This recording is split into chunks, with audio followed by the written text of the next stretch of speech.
I have no words I can intro this movie with, so without further ado, let's get started. American Sniper. So American Sniper stars Bradley Cooper. He plays Chris Kyle. Chris Kyle was the Navy SEAL. He was a sniper, and he was one of the best ones in the world. He had over 160 confirmed kills, and this guy, just an absolute total badass. But he was also a really good guy too. He was a family guy. You know, he loved people. He took care of his own. You know, he was a really good man. So he is the legend. Or at least that's what everyone calls him. They all call him the legend. Frankly, I can't say I disagree with that. So, first of all, a lot of people are calling this movie propaganda, and I just say, that's fucking bullshit. Alright, you know what? Yeah, it's a war movie, but can't a war movie be a war movie without it being propaganda? I mean, fucking seriously, come the fuck on, people. It was realistic, so realistic, that it scares you about war. It makes war this really scary thing that all of a sudden just hits you so much deeper. Holy shit, was this movie fantastic. But I'll tell you, there's some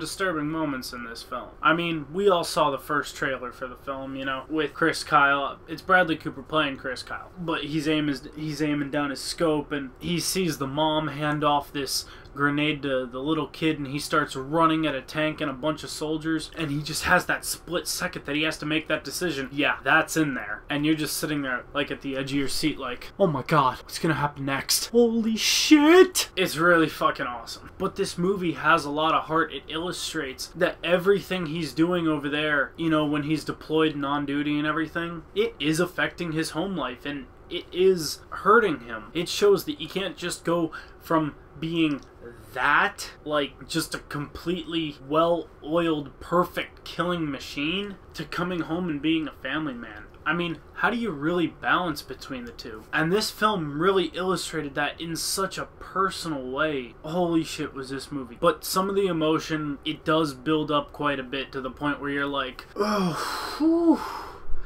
Yeah, I think I could use a little less of that right now. Seriously, there were some points where I was tearing up during this movie. And the action sequences. Holy shit. We gotta touch on the action sequences. When bullets start flying, you know it. And this movie makes you fear where every single bullet is going to land. That's all I have to say. I don't want to spoil any of the huge fight sequences or anything, but it is perfectly executed. There's not really much more I can say about this movie other than go see it, like, today. And if you don't go see it today, tell you what, when it comes out on DVD, buy it on DVD. Because, ladies and gentlemen, not only did American Sniper make Smiley smile, but American Sniper is my first 10 out of 10. Oh yeah.